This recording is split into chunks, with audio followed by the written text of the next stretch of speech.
మాట్లాడండి. నమస్కారం అండి అందరికి. మేము తెలంగాణ మెప్మా ఆర్పీ యూనియన్స్ నుంచి మాట్లాడుతున్నాము. మాకు గత 7 నెలల నుంచి జీతాలు రావట్లేదు. మేము 2007 నుంచి మెప్మా స్టార్ట్ అయినప్పటి నుంచి మేము అందరం పనిచేస్తున్నాము. ఖమ్మం వచ్చేసి ఓన్లీ ఖమ్మం డిస్టిక్ వరకు 162 మంది ఆర్పీలుగా వర్క్ చేస్తున్నాము. ప్రభుత్వం ఏ పని చెప్పినప్పటికీ ఆ ప్రభుత్వ ప్రతి ఒక్క పనిలోనూ మేము ఇంటింటికి వెళ్ళి వాళ్ళకి ప్రభుత్వ పథకాలు అందజేయడం జరుగుతుంది. కానీ మా జీతాలు అనేది పై స్థాయి దాకా వెళ్ళట్లేదు. మేము ఆ గౌరవ వేతనం అనేది పెంచడం అలాంటివి ఏం చేయట్లేదు. కాబట్టి మాకు ఇప్పుడు మా సమస్యను మేము ప్రభుత్వం దృష్టికి తీసుకెళ్లాలి. కాబట్టి మేమందరం ఈరోజు మన ఖమ్మం జిల్లా వ్యవసాయ శాఖ మంత్రివర్యులు శ్రీ తుమ్మల నాగేశ్వరరావు గారికి మా వినతి పత్రం అందజేయడం జరిగింది. గత 7 నెలలుగా మాకు జీతాలు లేకపోయినా మేము కుటుంబ సర్వేలో తడి చెత్త, పొడి చెత్త, ఇతర ప్రభుత్వ పథకాలు ఏవైతే ఉన్నాయో అన్నిట్లలో పార్టిసిపేట్ చేస్తున్నాం సార్. మా కుటుంబం భారంగా మారుతుంది. మేము వర్క్ చేయాలన్నా, బయటికి రావాలన్నా మాకు వేతనాలు అందుతేనే కదా మేము చేసేది. మాకు అలానే డ్రెస్ కోడ్, గవర్నమెంట్ నుంచి ఒక డ్రెస్ కోడ్, గుర్తింపు కార్డు, ఇన్సూరెన్సు, మాకు వర్క్ చేస్తున్న క్రమంలో ఎక్కడికైనా వెళ్ళినప్పుడు మీటింగ్స్ కానీ కానివ్వండి, ఎటైనా వెళ్ళినప్పుడు ఏదైనా ప్రమాదం జరిగితే మాకు ప్రమాద బీమా కూడా ఏమీ లేదు. మాకు పిఎఫ్ అలాంటివి కూడా ఏం కటింగ్ లేదు. ఓన్లీ మాకు విఎల్ఆర్ నుంచి రావడం జరుగుతుంది. మాకు 16 జీవో మార్చాలని కోరుతున్నాం గవర్నమెంట్ వారిని. అలానే ప్రతి నెల మాకు జీతం మా అకౌంట్లో పడేలాగా మా యందు దయ ఉంచి చేయాలని కోరుతున్నాము. ఖమ్మం జిల్లాలో 162 మంది, మొత్తం డిస్టిక్ లెవెల్లో వచ్చేసి 243 మంది ఆర్పీలు ఉన్నాము. ప్రతి ఒక్కరిది ఇదే సమస్య. స్టేట్ లెవెల్గా ఎవ్వరికి శాలరీస్ రావట్లేదు. ఇప్పుడు మంత్రి గారికి మేము లెటర్ ఇవ్వగానే సార్ ఇక్కడ సమస్య లేకపోతే స్టేట్ లెవెల్లో ఉందా అని అడగటం జరిగింది. స్టేట్ లెవెల్ ఉందంటే సార్ సానుకూలంగా స్పందించి ఫైనాన్స్ మినిస్టర్ తోటి మాట్లాడి 2 రోజుల్లో ఈ సమస్యను పరిష్కారం చేస్తా అని చెప్పడం జరిగింది. అలాగే కలెక్టర్ గారిని కూడా కలవడం జరిగింది. సార్ ఆల్రెడీ మా దృష్టిలో ఉందమ్మా, మీకు శాలరీస్ రావట్లేదని, తొందరలోనే దాన్ని ఏర్పాటు చేస్తాం మాట్లాడనేసి సానుకూలంగా స్పందించడం జరిగింది. కాబట్టి మేము ధన్యవాదాలు తెలియజేస్తున్నాం. మా కష్టాలను కూడా కొంచెం అర్థం చేసుకొని ఇది గవర్నమెంట్ దాకా వెళ్ళి, సీఎం గారి దాకా వెళ్ళి మా సమస్యల్ని, మా జీతాలు పెంచాలని కోరుకుంటున్నాం. నెలకి 18,000 కనీస వేతనం మాకు పెంచి, మేము ఈ 15 ఏళ్ల నుంచి ఇందులోనే వర్క్ చేస్తున్నాము, ఏది ఆశించకుండా. ఇప్పుడు అందరం వయసు ఆల్రెడీ అయిపోవడానికి వచ్చింది చాలా మందికి. ఇందులో ఫస్ట్ లో జీతం లేకుండా చేసాం, తర్వాత జీతం అనేది వచ్చింది. ఇప్పటికీ మాకు ఇంకా ఏది గుర్తించట్లేదని ఒక బాధ ఉంది. ఇప్పుడు ఈ పని వదిలి మేము ఇంకో పని చేసుకోవడానికి లేకుండా అయిపోయింది. ఇందులో మేము ఇమిడికిపోయాము. మాకు ప్రతి ఒక్కటి ఏ వర్క్ ఎలా చేయాలనేది మొత్తం తెలుసు. కాబట్టి మేము ఇంకో ఎన్ని సంవత్సరాల నుంచి చేస్తున్నారమ్మా దీంట్లో? 15 ఏళ్ల నుంచి. 15 ఏళ్ల నుంచి. మీరు ఇప్పుడు 15 ఏళ్ల నుంచి మీకు జీతం ఎంత ఇస్తున్నారు? ఫస్ట్ లో స్వచ్ఛందంగా చేసామండి. స్వచ్ఛందంగా చేశాము. ఇప్పుడు వచ్చిన జీతాలు దాకా ఎన్ని నెలలు అవుతుంది మీకు? 7 నెలలు అవుతుంది. అంటే ఒక ఖమ్మం జిల్లాలోనే ఉందా, మొత్తం రాష్ట్ర వ్యాప్తంగా ఉంది? మరి ఖమ్మం జిల్లాలో మీ మెంబర్స్ ఎంతమంది ఉన్నారమ్మా మెప్మా డిపార్ట్మెంట్? 162 మంది. మీరు 162 మంది ఉన్నారు. రాష్ట్ర వ్యాప్తంగా ఎంతమంది ఉంటారు? 6,000 మంది. 6,000 మంది ఉంటారు. ఇప్పుడు మీరు ప్రభుత్వాన్ని ఏమని కోరుకుంటున్నారు? మాకు డ్రెస్ కోడ్ ఇవ్వాలని కోరుకుంటున్నామండి. ఫస్ట్ మాకు గుర్తు రాష్ట్ర వ్యాప్తంగా అందరికి ఒకే డ్రెస్ కోడ్ ఉండాలి, వేతనాలు ఒకేలాగా ఉండాలి, మాకు గుర్తింపు ఇవ్వాలి. ఫస్ట్ ఇన్సూరెన్స్ ఒకటి చేయాలనేది మేము కోరుతున్నాం. ఇప్పుడు మంత్రి గారిని కలిశారు కదా మీరు? అవును. మంత్రి గారిని కలిస్తే మంత్రి గారు ఏం హామీ ఇచ్చాడు? నేను అసెంబ్లీలో మాట్లాడడం జరుగుతుంది, సీఎం గారి దృష్టికి తీసుకెళ్తాను. శాలరీస్ గురించి అయితే ఫైనాన్స్ మినిస్టర్ గారితో మాట్లాడి త్వరలో దీన్ని పరిష్కరిస్తామని చెప్పారు సార్. అంటే మీకు 7 నెలల శాలీలో ఇంత ముందు కొంతమంది నాకు చెప్పారు, మరి ఒక్క నెల 2 నెలలు వేసేసి మిగతా 4 నెలలు 5 నెలలు అట్నే ఆపుతున్నారని చెప్పేసి అంటున్నారు కదా. అట్లా కాకుండా మీరు శాలరీ మొత్తం ఒకేసారి ఏమని డిమాండ్ చేస్తా ఉన్నారా? అవును. ఓకే. మరి అట్లా మీకు అట్లా డిమాండ్ చేసినా గానీ మీ న్యాయమైన సమస్యను పరిష్కరించకుండా 1 నెల 2 నెలలు వేసి మిమ్మల్ని ఇబ్బందులు పాలు చేస్తున్నారు కదా. అది దాని కొరకు మీరు మాకు పూర్తి స్థాయిలో శాలరీ ఇస్తూ, మాకు ఉద్యోగ భద్రత కల్పిస్తూ మీరు హక్కులు అడుగుతారు. ఏమ్మా? జీవో ప్రకారం మనకు వచ్చేసి జీవో ప్రకారం మాకంటూ ఒక జీవో లేదండి.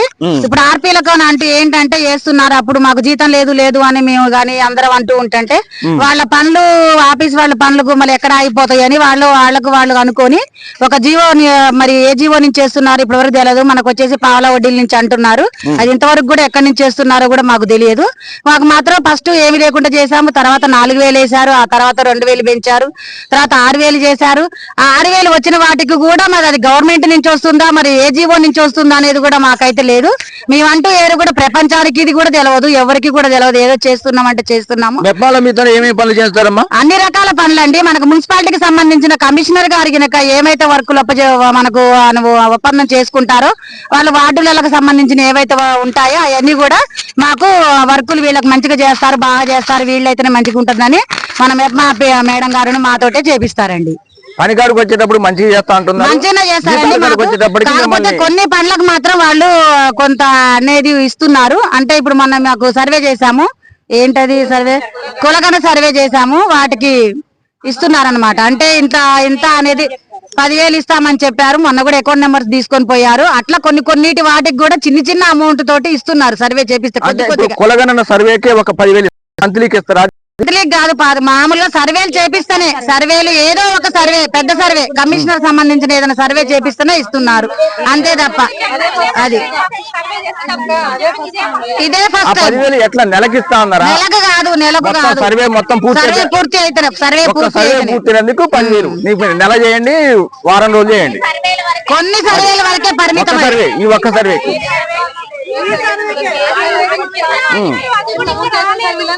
ఫ్రీగానే చేసాము, కొన్ని సర్వేలు అయితే మాత్రం ఫ్రీగానే చేసాము.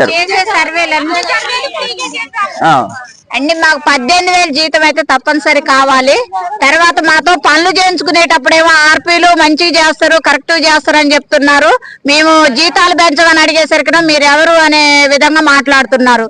కాబట్టి తప్పనిసరిగా మాకు ఖచ్చితంగా 18,000 జీతం ఇవ్వాల్సిందే. రాష్ట్ర వ్యాప్తంగా అందరికి ఒకే డ్రెస్ కోడ్ ఇవ్వాలి.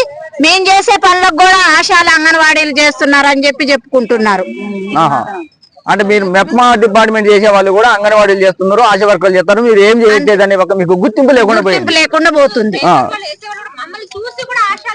ఈ డ్రెస్ కట్టుకొని చేసి మేము సర్వే చేస్తున్నారని మీరు ఆశాల అంగన్వాడీలానే అడుగుతున్నారు. ఆ రకంగా మాకు గుర్తింపు లేకుండా చేస్తున్నారు. మీకు మెప్మాలో మిమ్మల్ని ఏమని పిలుస్తారమ్మా? ఆర్పీలు అని పిలుస్తారు. కానీ మీరు ఆర్పీలు చేసే పని అంగన్వాడీలు చేస్తున్నారు, ఆశా వర్కర్లు చేస్తున్నారు అని మిమ్మల్ని వెనక వినెట్టేసి వాళ్ళని ముందుకు తీసుకొస్తున్నారు. అన్యాయం జరుగుతుంది. ఒక్క నిమిషం అండి, పనప్పుడేమో ఆర్పీలు అంటున్నారు, మా సమస్యలు చెప్పుకోవడానికి పోతే మీరు ఎవరమ్మా అని అడుగుతున్నారు. అంటే ఆర్పీలు అన్నది గుర్తు రావట్లేదు. వాళ్ళు పని చేయించేటప్పటికి వచ్చేటప్పటికి ఆర్పీలు చేస్తే మంచిగా చేస్తారు.